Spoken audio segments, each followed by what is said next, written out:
You mad or not? We're going to be talking about the do's and don'ts of arguing with your spouse or significant other. Yes, this should be very interesting. So, number one, watch your tone. It's very important to watch your tone when you're talking to your spouse.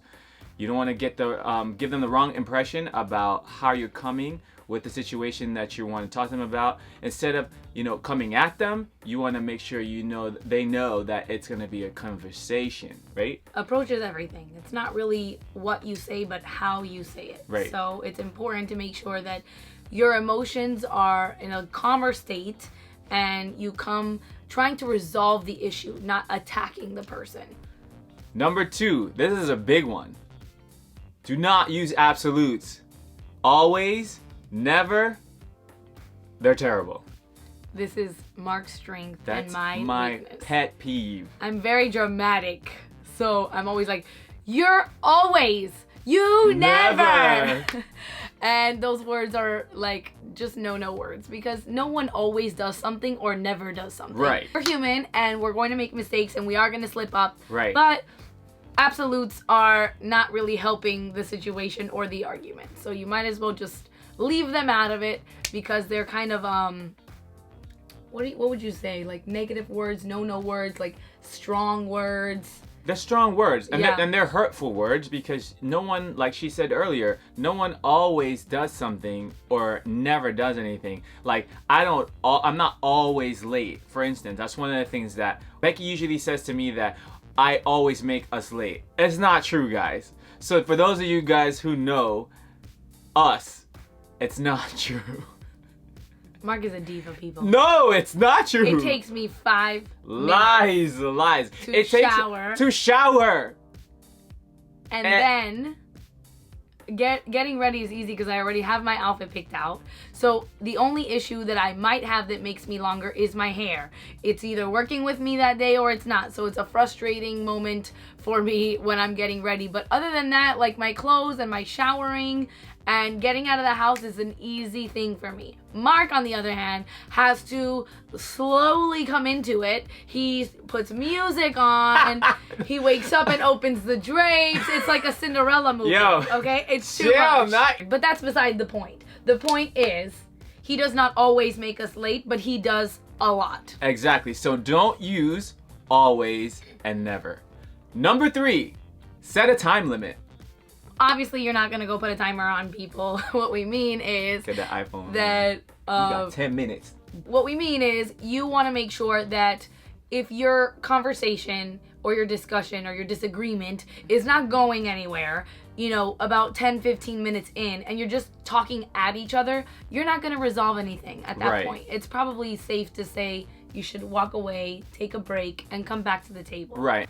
And discuss it in a better mood. You gathered your thoughts, you know exactly what you want to say, you know what facts you want to bring to the table, and what feelings you want to bring to the table, and then you proceed after taking that break. With a clear head. Number 4, don't, and I repeat, please do not fight in public.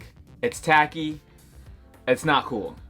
You bring everyone into your business, people are watching you, there's people, around you that can hear things that they shouldn't have to hear about your private conversation with your spouse. If there's something that you don't like, or they did something in public that really bothered you, save it for the crib.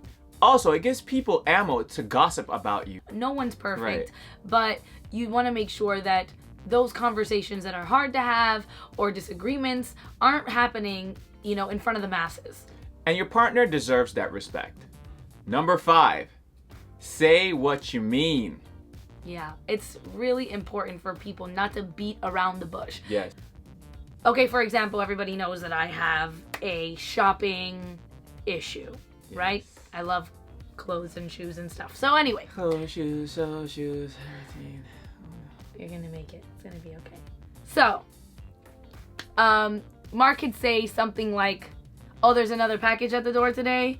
Or he could say... We're not going there today. Or he could say, you bought more hangers from Amazon. You know what I mean? And and ask like, what's that for? When he knows what it's for. I bought more clothes, so I need more hangers. Right, so instead of me being like, doing all this stuff, I should be like, Becky, we need to talk.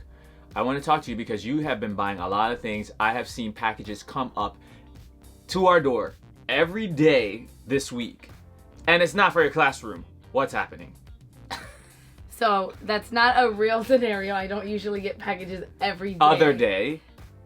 But we need to stick to our budget, right? And Mark would remind me about that, and he'll discuss that with me instead of bringing up all these other things that you're just kind of like confused about. Like, are you mad about hangers? Are you mad? What are you mad about? Space? Like, no, the problem is we're running out of space. You're buying extra stuff. There's nowhere to put it, and we got to buy extra things so you can put your clothes on those hangers. Right. So we can have that discussion outright rather than beating around the bush and not communicating clearly. This is a bonus. Remember that this is the person that you love. You chose to marry this person, you chose to be with this person, or you're choosing to marry this person later on in life. So be patient and say things in love. Say what you need to say to that person in love. Remember that the person that's talking to you about your faults and what you can do better is for you. Right. They are team you. Absolutely. So take that advice.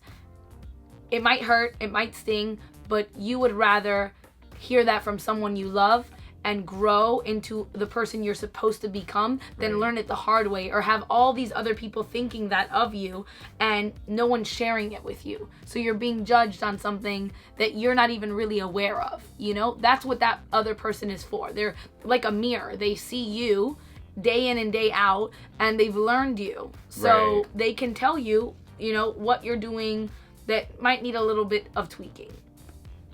Excellent. Guys, that's all we have for today. We're glad that you could join us. Remember, comment below, subscribe, and also tell us what you liked, you didn't like, and make sure you press the like button as well. Until next week, we're out. See you guys later. Bye.